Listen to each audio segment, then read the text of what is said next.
បាទតោះជំរាបសួរលោកគ្រូក៏ដូចជាសួស្តីអ្នកទាំងអស់គ្នាចឹងថ្ងៃហ្នឹងដែរខ្ញុំនឹងមក demo តាក់ទង homework លោកគ្រូមួយទៀតគឺ homework ទី4ដូចជាទី4ហើយ homework ទី4របស់យើងហ្នឹងតាក់ទងជាមួយនឹងការ set up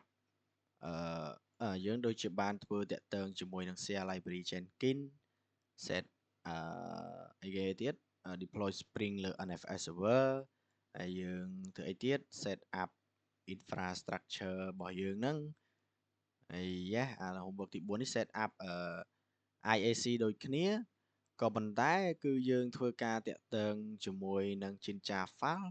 template របស់យើងនឹងដើម្បីទៅបង្កើត dynamic inventory ហើយនឹងជាមួយនឹងរូបភាពគាត់គឺខ្ញុំមិនដឹងថាខ្ញុំយល់ខុសឬក៏ត្រូវទេតែសង្ឃឹមថាយល់ត្រូវចុះគឺគាត់ចង់ឲ្យ Ansible ហ្នឹងចាត់ទុកថាវាជានេះ Ansible ហ្នឹងខ្ញុំអត់ទាន់លុបចឹង Ansible ហ្នឹងចាត់ទុកថាវាជា Jenkins server របស់ខ្ញុំចឹងទៅខ្ញុំយកវាជា Jenkins server របស់ខ្ញុំចឹងទៅបន្តមកទៀត master 1នេះគឺខ្ញុំនឹងឲ្យ Ansible ហ្នឹងទៅបង្កើត master 1ហើយវិធីដែលយើងធ្វើហ្នឹងមាន3មាន Viv មាន ADC ជាមួយនឹង Severe account ស្រួលជាងគេហើយខ្ញុំបានធ្វើមួយវាហើយគ្រប់ homework ទាំងអស់ប៉ុន្តែដល់ពេល change មក ADC យើងឆលែងឲ្យ flexible តិចដែរខ្ញុំមាន GPT ផង Google ផងដែរហើយ document Ansible ដែរអញ្ចឹងរូបភាពគាត់ហ្នឹងគាត់ចង់ឲ្យ Ansible ហ្នឹងមកបង្កើតខ្ញុំប្រើ ADC homework ហ្នឹងមកបង្កើត master 1ហ្នឹងប៉ុន្តែបង្កើត5ម៉ាស៊ីនដូចគ្នាប៉ុន្តែបង្កើត master 1ហើយdelegate ADC ហ្នឹងទៅ master 1ហើយឲ្យ master 1ហ្នឹងមកបង្កើត4ម៉ាស៊ីនហ្នឹងឲ្យអាច ASA ចូលបានអញ្ចឹងខ្ញុំធ្វើតាម flow ហ្នឹងតែខ្ញុំអត់ដឹងថាត្រូវឬក៏ខុសទេប៉ុន្តែខ្ញុំសង្ឃឹមថានឹងត្រូវដោយសារខ្ញុំមើលរូបភាពទៅអញ្ចឹងមកខាត់ពេលយើងចូលមកកូដរបស់យើងមកអញ្ចឹងខ្ញុំមាន Jenkins server ខ្ញុំ remote ហើយខ្ញុំមានបញ្ហាមួយ Jenkins server ផែមកពី Wi-Fi remote រៀងយូរបន្តិចអញ្ចឹងណាហើយយើងចូលមក Ansible របស់យើងមកនៅក្នុងហ្នឹងខ្ញុំធ្វើវានៅក្នុង IAC បន្ទាប់មកទៀតនៅក្នុង IAC ហ្នឹងគឺវាខ្ញុំធ្វើវានៅក្នុង task 2ហើយខ្ញុំនឹង push task 2ដែរអញ្ចឹងដំបូងយើងទៅប្រើ credential របស់យើងហ្នឹងគឺអាហ្នឹងដើម្បីទៅយកអាហ្នឹង generate អាហ្នឹងលើ browser ដូចគូព្រានមកហើយយើងយកមានអាហ្នឹងទើបអាចទៅបង្កើតម៉ាស៊ីនបានអញ្ចឹងវិធីបង្កើតអាហ្នឹងខ្ញុំដូចជាបាននិយាយពីវីដេអូមុនហើយអញ្ចឹងអត់អីទេបន្ទាប់ពីអាហ្នឹងមកយើងមាន playbook អានេះខ្ញុំមួយណា playbook របស់យើងគឺ create master task នៅក្នុង task របស់យើងហ្នឹងឲ្យចាំហៅវាមិនទេអញ្ចឹងក្នុង task របស់យើងហ្នឹងមាន config ច្រើនអញ្ចឹងទី1គឺយើង ensure ថា public key យើងហ្នឹងគឺមាននៅក្នុង Jenkins server ទី2គឺយើងទៅទៀតបាទទី2គឺយើង generate SH key ហ្នឹងបើសិនបើ Jenkins server យើងអត់មានតែខ្ញុំដូចមានច្រើនដែរទី3គឺយើង slurp ASH public key របស់យើងហ្នឹងពី Jenkins server របស់យើងទៅកាន់ម៉ាស៊ីនដែលយើងចង់ប្រើមួយទៀតគឺយើងបង្កើត GCP instance អញ្ចឹងការបង្កើតគឺយើងមានធម្មតា module ធម្មតា state present មាន metadata មាន disk មាន network interface មាន NAT មាន safe link របស់យើងហ្នឹងហើយយើងមាន take HTTP HTTPS របស់យើងហ្នឹង port 8443ហ្នឹងយើងមាន loop machine របស់យើង register វាទៅអានេះ van for van true របស់យើងហ្នឹងហើយយើងដាច់ខាតគឺធ្វើការជាមួយនឹង ADC គឺយើងត្រូវប្រើ environment ហ្នឹងហើយមួយទៀតគឺ Oscar ហ្នឹងគឺ application តែបើយើងប្រើ Severe account គឺយើងប្រើ Severe path ចឹងទៅមួយទៀតគឺ query master អានេះដូចជា task ថ្មីដែរ query master instant info របស់យើងហ្នឹង authoritative អញ្ចឹងគឺយើង query វាយកឈ្មោះយកធម្មតាយើង loop យើងធម្មតាដូចយើងហ្នឹងក៏យើង query master ហ្នឹងមួយទៀតគឺយើង add master ទៅកាន់ inventory របស់យើងinventory ដែលយើងបង្កើតហ្នឹងdynamic inventory ដែលជាចំណុចចម្បងដែលយើងត្រូវធ្វើដែរហ្នឹងអញ្ចឹងអានេះក៏ជាចំណុចចម្បងដែរយើងមានគ្រប់ master យើង generate internal IP មកយើងមាន ASA key ដាក់វាចូលទៅអានេះរៀងពិបាកដែរខ្ញុំធ្វើតម្រាំចេញអានេះ when fall when true ពេលណាវាដើរពេលណាវាមិនដើរយើងអាចមើលតាមនឹងបានដែលយើងយក network interface ដែលយើងបង្កើតនឹងយកមក filter វាទៅហើយមួយទៀតគឺយើងចាំសម្រាប់ ASH នៅលើម៉ាស៊ីនទី1អានេះបើយើងនិយាយសួរស្ដាប់ដូចយើង delegate ចឹងដូចយើង delegate ASH ហ្នឹងដូចគ្រូនិយាយចឹងមក master 1ហ្នឹងទៅយក ADC ហ្នឹងទៅ delegate មក master 1របស់យើងចឹងដើម្បីឲ្យ master 1ហ្នឹងអាចទៅបង្កើតម៉ាស៊ីនផ្សេងអាច ASH ចូលទៅបាន មួយទៀតគឺយើងធានាថា master 1 ហ្នឹងគឺវាមាននៅក្នុង inventory ដែលយើង delegate ទៅហ្នឹងអញ្ចឹងអានេះគឺជា config របស់វាយើងអាចយកចេញមកពី Ansible config បានអញ្ចឹងណាហើយខ្ញុំយកមកពីហ្នឹងដែរទេហើយ module ខ្លះក៏វា duplicate ដែរតែធ្វើម៉េចបើយកមកវាចំ duplicate អត់បាន search ថែមបន្តមកទៀតយើងធានាថា ASH directory យើងនឹងមាននៅលើ master 1យើងល្ងាចមិញខ្ញុំ error ដែរចំណុចហ្នឹងដោយសារខ្ញុំសួរឈើដែរនៅពេលដែលយើង ASH ទៅ master 1យើង ASH ពីយើងបង្កើតម៉ាស៊ីនយើង ASH យើងនៅ Jenkins អញ្ចឹងពេលយើងចង់ ASH ទៅ master 1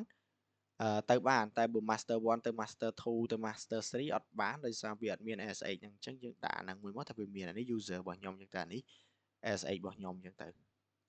បន្តមកទៀតយើងមាន copy ASH private key របស់យើងហ្នឹងទៅ master 1ដើម្បីអាចឲ្យយើងអាចធ្វើការជាមួយនឹង ASH បានអញ្ចឹងណានេះ delegate to អញ្ចឹងទៅបន្តមកទៀតយើង copy ASH public key ទៅ master 1ដូចគ្នាអញ្ចឹងអានេះ copy អញ្ចឹងទៅ become true អញ្ចឹងទៅអានេះ mode របស់យើង permission របស់យើងទៅ agent user របស់យើងអានេះ directory របស់យើង path key របស់យើងទៅអានេះ module វាអញ្ចឹងអាហ្នឹងខ្ញុំ copy មកពី Ansible ដែរវាមកអញ្ចឹង module របស់វាដូចយើងបង្កើត GCP instance នេះមាន module អញ្ចឹង module វាអញ្ចឹងណាអញ្ចឹងអានេះមាន2 4 6 8 10 11ដែរអញ្ចឹងបន្តមកទៀតគឺ create worker task អានេះ create master អញ្ចឹងយើងចូលមក create worker task ដូចជារៀងតិចជាងអញ្ចឹងអានេះយើង insert public key អានេះយើង generate បើសិនបើវា missing អីចឹងទៅស្តៀងគ្នាទេ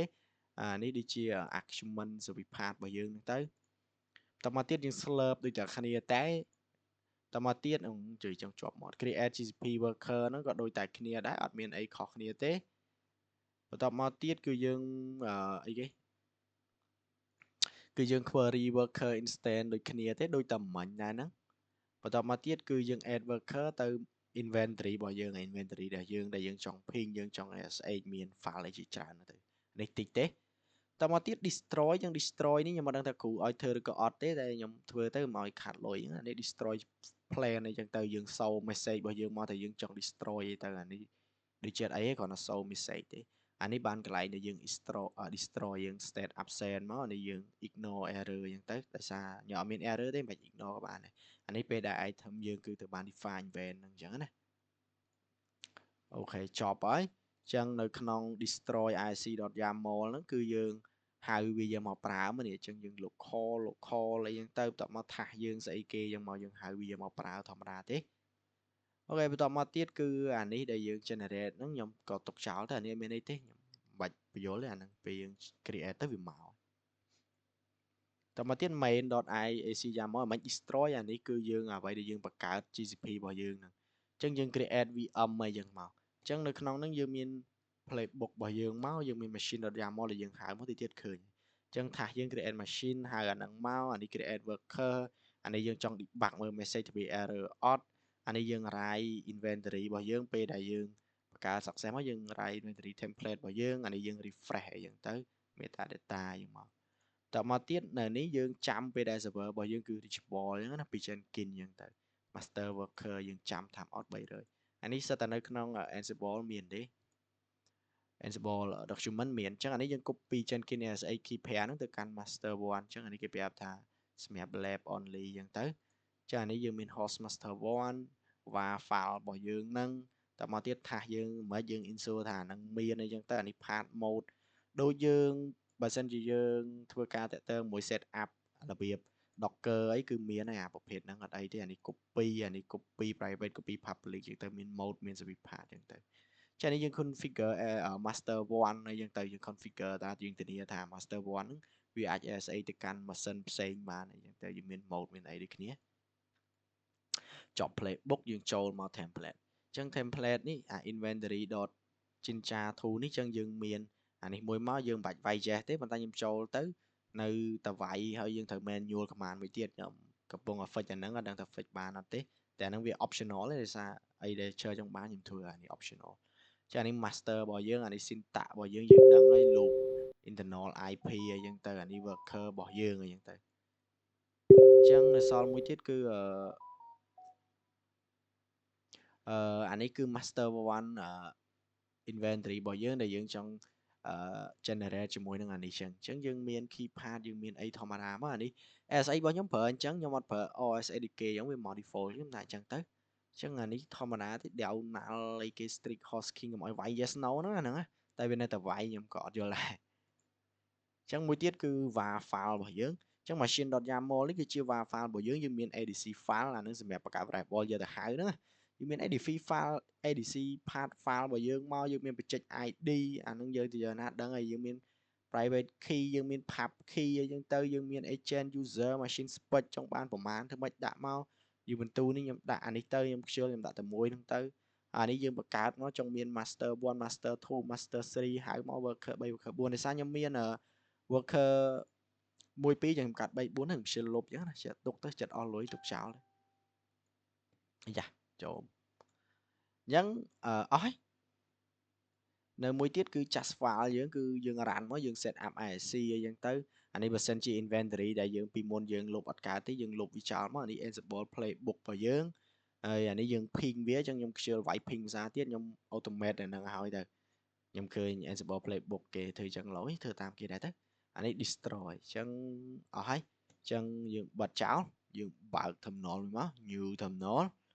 យើងបើក office របស់យើងមកចឹងខ្ញុំបញ្ជាក់ដែរខ្ញុំមានបញ្ហាជាមួយនឹងអា Google Auth មួយ Pipe 3របស់ Python អញ្ចឹងខ្ញុំត្រូវ source ខ្ញុំត្រូវ source នេះខ្ញុំមាន command នឹងមួយដើម្បីចូលទៅនេះខ្ញុំត្រូវ download venv បើសិនជាអ្នកមានបញ្ហាទៅ download អា file នឹងមួយមកតមកទៀតយើងចូលទៅកាន់ Ansible tool របស់យើងហើយយើង activate ជាមួយ fish តដាក់ dot fish អញ្ចឹងបាន activate បានអញ្ចឹងណាបើធម្មតាអត់បានដោយសារយើង official អញ្ចឹងខ្ញុំ activate មកខ្ញុំអាច Ansible tool បានតមកទៀតយើង explore ខ្លួនឯងណាបើយើងមានបញ្ហាដូចខ្ញុំអញ្ចឹងណាអញ្ចឹងខ្ញុំ clear មកខ្ញុំអាចប្រើប្រាស់ Google Auth អី command អីបានធម្មតាអញ្ចឹងទៅអញ្ចឹងខ្ញុំដាក់មកខ្ញុំដាក់ថា cd ចូលទៅ Ansible task tool របស់ខ្ញុំមកបញ្ជាក់ gate ហ្នឹងខ្ញុំនឹងcopy ឲ្យគ្រូដែរអ្នកនរគ្នាចូលមើលរ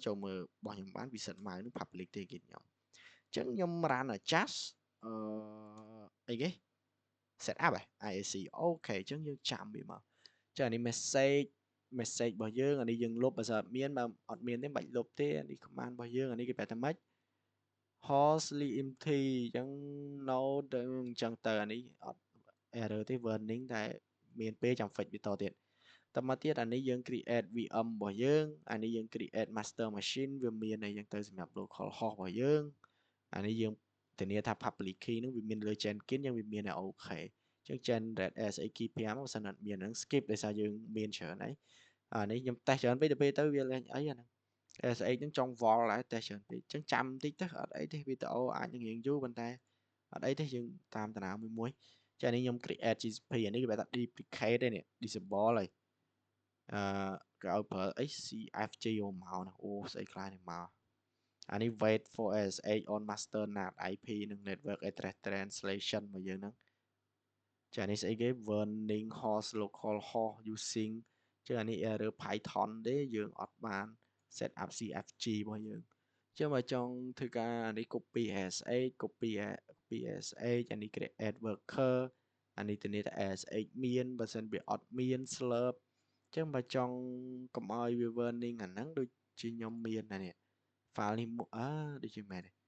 file នេះនៅក្រៅនៅ file នេះខ្ញុំ config យើង config តាមខ្ញុំចឹងមកនេះបើដាក់អីចឹងមក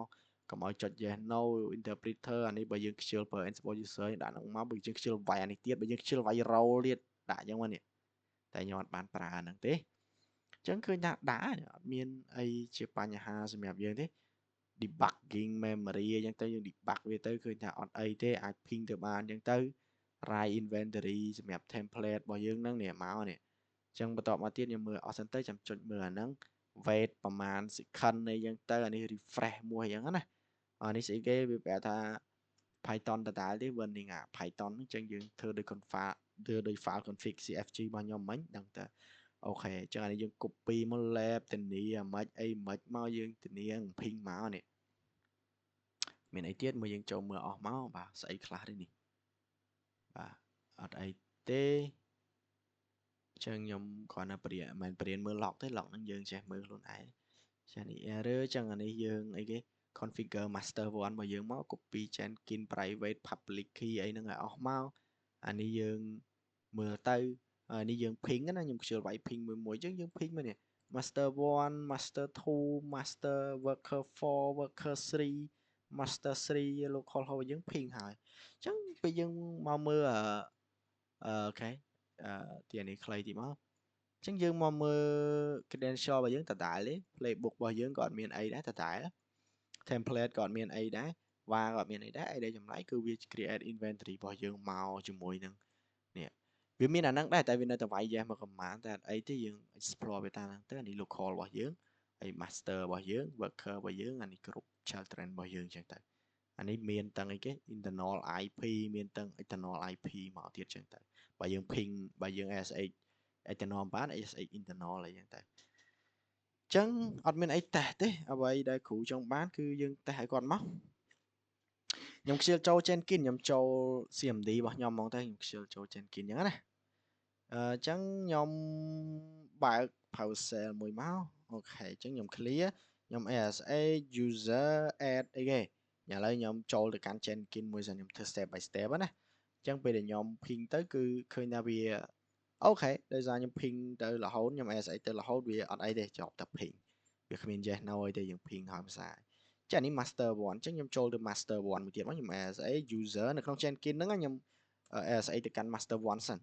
អញ្ចឹងពេលខ្ញុំ ASA ទៅកាន់ master 1គឺឃើញថាវាអត់ដើរទេប៉ុន្តែវាយើងវាយ command តាមវាមួយមកដឹងថាវាដើរហ្នឹងព្រោះខ្ញុំទៅហើយហើយបានខ្ញុំដឹងអញ្ចឹងបន្ទាប់មកយើង ASA វាមួយសារទៀតមកដល់ចូលហើយតែខ្ញុំអា manual command ហ្នឹងខ្ញុំប្រើវិធីសាស្ត្រ fix អត់ទាន់បានដើម្បី optional ខ្ញុំខ្ជិលអញ្ចឹងពេលខ្ញុំធ្វើអញ្ចឹងមកខ្ញុំដូចជាអាច ASA ទៅកាន់ម៉ាស៊ីនទី2បានហើយឥឡូវជាមួយខ្ញុំ ASA ទៅកាន់ម៉ាស៊ីនទី2ដោយសារខ្ញុំ delegate ADC មកមាន public private key ឥឡូវខ្ញុំសារ cd.sh មកអូខេខ្ញុំ ls មួយមកឃើញថាខ្ញុំមាន authorized key ខ្ញុំមាន public key private key នៅក្នុងនឹងទៀតអញ្ចឹងខ្ញុំមក authorized key អ្នកនរគ្នាមើលមួយមកកាដឹងស្អីខ្លះទេនេះសិត ASA key chain មកខ្ញុំអស់អញ្ចឹងខ្ញុំ clear ខ្ញុំ cd ចុចមកអញ្ចឹងខ្ញុំ clear មួយទៀតខ្ញុំ ASA user add IP អញ្ចឹងកតុយ140 IP2 អត់ហ្នឹងហើយបាទកតុយ140 IP2 អញ្ចឹងសាក enter មកយើង yes មកធានាថាបានព្រោះតេស្តហើយអត់អីទេឥឡូវអានេះ IP2 ទេអញ្ចឹងចង់ចូលទៅ ping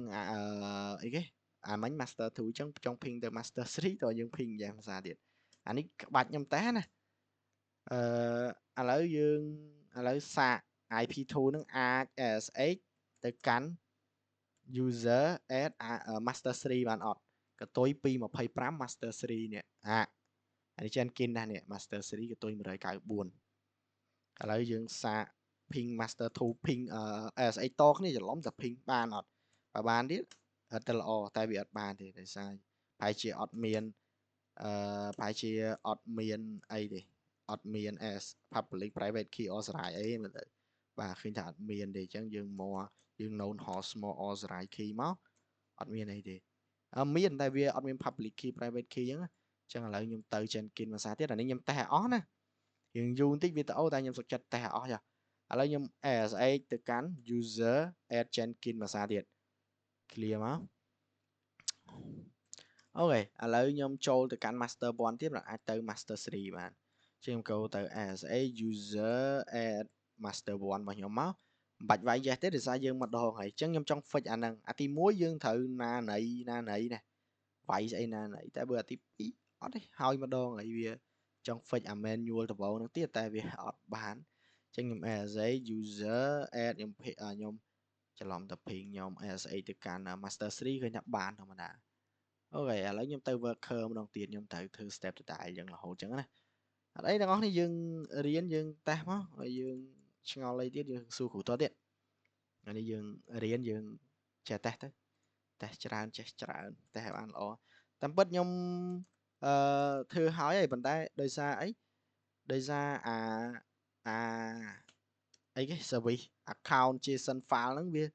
ស្រួលដែរដល់ពេលអញ្ចឹងឃើញគ្រូធ្វើអានេះខ្ញុំចង់ធ្វើអាហ្នឹងដែរឃើញពិបាកក៏តែចង់ធ្វើតែធ្វើទៅចេះដើរដែរ copy GPT ខ្លះ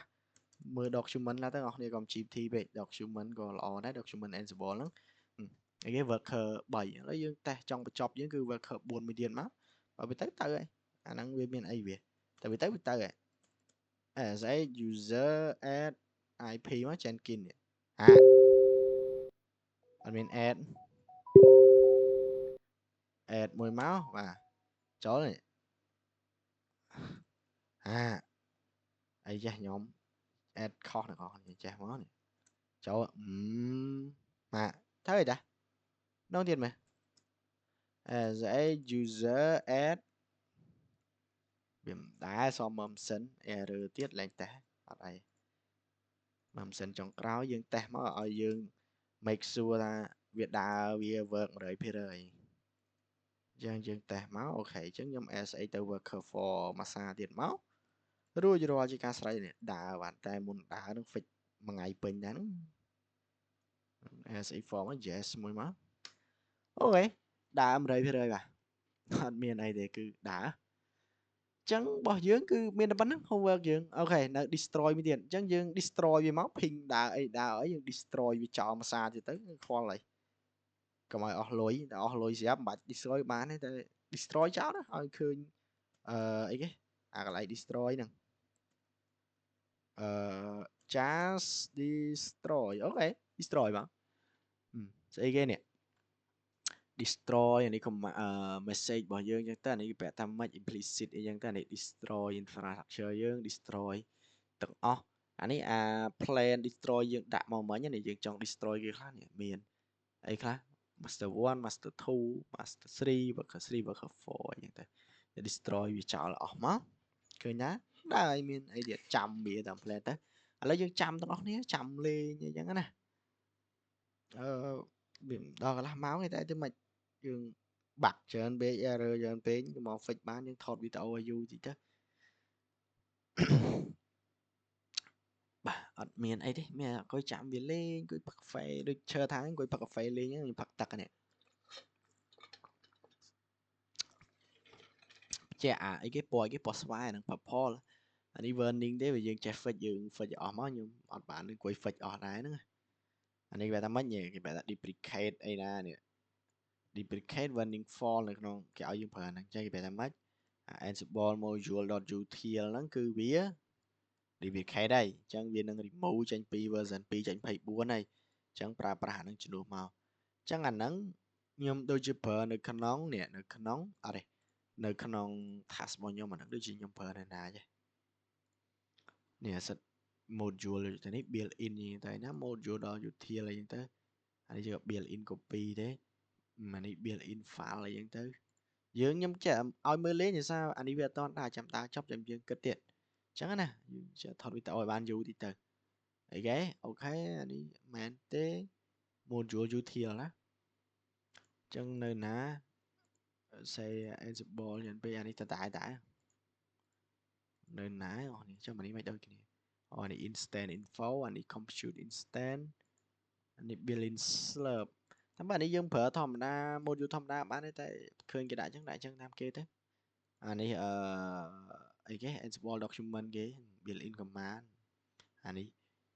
module util anh đi cả về cái command thay đang nơi nào đấy nhưng cha mình đã thế ok bữa master nó ngọt miền đấy nhưng mau worker mới điền màu miền ọt miền được nè miền được nè đang nơi nãy cái lạiคือnhà đi sẽ keychain nhưng bọn miền o sẽ chẳng pra chẳng máu ok anh đi miền đi kia nữa destroy miền nó bà destroy cái miền đấy mà thấy miền đấy ok bạn bay sân đấy and destroy plan message bao giờ nó van for là đi van item bởi vì bạn đi phá những cái sâu mà chẳng nè sở dương ai explore luôn anh bán ngon anh ấy có đôi đặcนี้đấy main.iac นี่ก็ดอกนี้ admin a apply อันนี้ master worker host nhóm nó về và sân chia via dashboard อะไรยังtới map master worker ยังអាចដាក់ចេះបានhọធ្លាប់តែប្រើក្បៀសដើម្បីបង្កើតអីគេម៉ាស៊ីនច្រើនណាប្រើសញ្ញា command តែអានេះគេដាក់ចុចយើងចុចតាមគេទៅអានេះ wait time out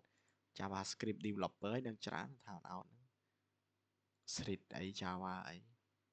អានេះអត់មានអីទេធម្មតាបិទមកនឹង Ansible នឹងនៅណាបងនេះ command Ansible module command នៅណាវាប្រាប់ថា duplicate នឹងឃើញឃើញហ្នឹង ខ្វែងមក